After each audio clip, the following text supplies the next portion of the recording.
So as we're going through 2020, you might have noticed that lots has changed around us. With me this morning is my good friend and colleague, Mike Crouse. Hi. And Mike's having a killer 2020. And you might wonder, like, how is that possible given the stay-at-home order and all of the coronavirus fallout and all of the chaos in our society?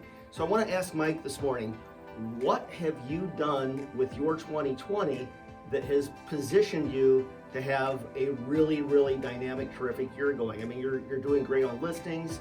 You've got buyers in the pipeline. Take a minute and just talk to everybody about what you're doing. And it probably all happened overnight, right? So most people don't know this, but John was my mentor. So with John Wow. as my mentor, You went there. How could it possibly turn out any differently? Right. I guess just a lot of hard work.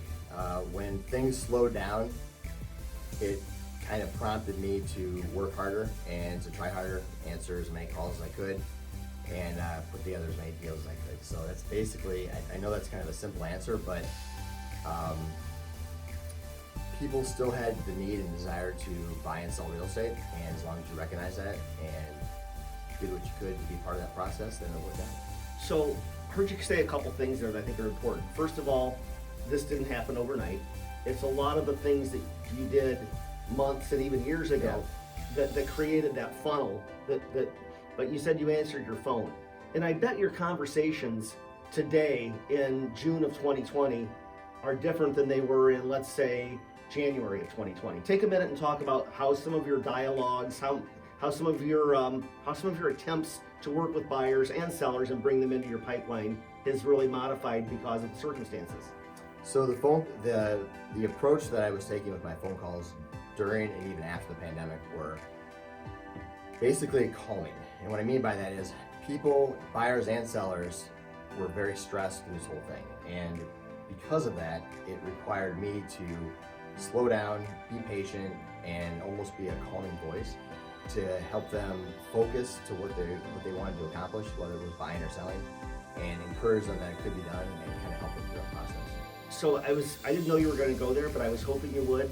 And what prompted me to ask Mike to be with us this morning was because I heard him on the phone, and instead of talking fast like sometimes we do as realtors, instead of being going for the close, okay, hey, yep, we got it, we're confirmed, we're good, Mike slowed down. And was this a conscious thing? Because most of us are type A driver people, right? So to slow down and speak more deliberately is a challenge for us, right? Sometimes, at least I'm focused and geared on being a problem solver. So you give me a task, and then I will take you to where you want to go, and if there's any problems along the way, I'll fix them.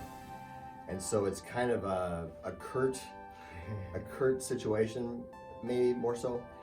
And what I've done is just slowed way down and tried to listen very well and find out if there's an element of stress in their voice, or if they keep asking the same questions. Obviously, it's a concern for them, and just try to reaffirm that what they're doing is correct and is something we can do and they can do.